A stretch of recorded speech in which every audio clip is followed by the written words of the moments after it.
Therefore happiness regards the will. Obj.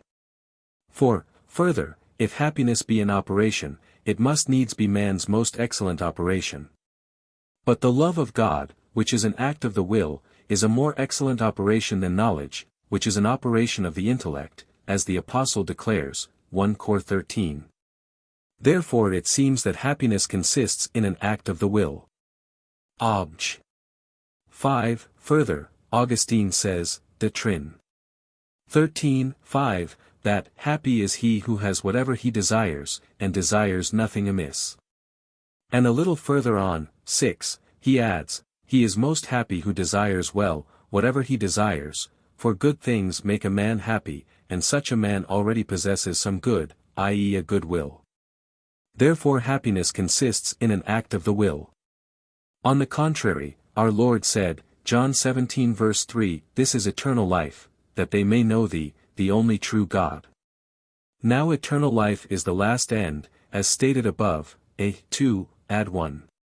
Therefore man's happiness consists in the knowledge of God, which is an act of the intellect. I answer that, as stated above, 2 Quetzales, a. 6, two things are needed for happiness, one, which is the essence of happiness, the other, that is, as it were, its proper accident, i.e. the delight connected with it. I say, then, that as to the very essence of happiness, it is impossible for it to consist in an act of the will. For it is evident from what has been said, a. 1, 2 Quetzales, 7, that happiness is the attainment of the last end. But the attainment of the end does not consist in the very act of the will. For the will is directed to the end, both absent, when it desires it, and present, when it is delighted by resting therein. Now it is evident that the desire itself of the end is not the attainment of the end, but is a movement towards the end, while delight comes to the will from the end being present. And not conversely, is a thing made present, by the fact that the will delights in it. Therefore, that the end be present to him who desires it, must be due to something else than an act of the will. This is evidently the case in regard to sensible ends. For if the acquisition of money were through an act of the will, the covetous man would have it from the very moment that he wished for it. But at the moment it is far from him. And he attains it, by grasping it in his hand, or in some like manner, and then he delights in the money got. And so it is with an intelligible end. For at first we desire to attain an intelligible end. We attain it, through its being made present to us by an act of the intellect, and then the delighted will rests in the end when attained. So, therefore, the essence of happiness consists in an act of the intellect, but the delight that results from happiness pertains to the will. In this sense Augustine says, Confess.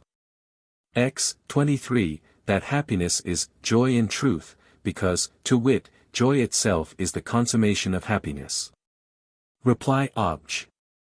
1. Peace pertains to man's last end, not as though it were the very essence of happiness, but because it is antecedent and consequent thereto, antecedent, in so far as all those things are removed which disturb and hinder man in attaining the last end, consequent inasmuch as when man has attained his last end, he remains at peace, his desire being at rest. Reply Obj. 2. The will's first object is not its act, just as neither is the first object of the sight, vision, but a visible thing. Wherefore, from the very fact that happiness belongs to the will, as the will's first object, it follows that it does not belong to it as its act. Reply Obj. 3. The intellect apprehends the end before the will does, yet motion towards the end begins in the will. And therefore to the will belongs that which last of all follows the attainment of the end, viz. Delight or enjoyment. Reply Obj. 4. Love ranks above knowledge in moving, but knowledge precedes love in attaining, for naught is loved save what is known, as Augustine says, De Trin. X. 1. Consequently we first attain an intelligible end by an act of the intellect, just as we first attain a sensible end by an act of sense. Reply Obj. 5. He who has whatever he desires, is happy, because he has what he desires, and this indeed is by something other than the act of his will.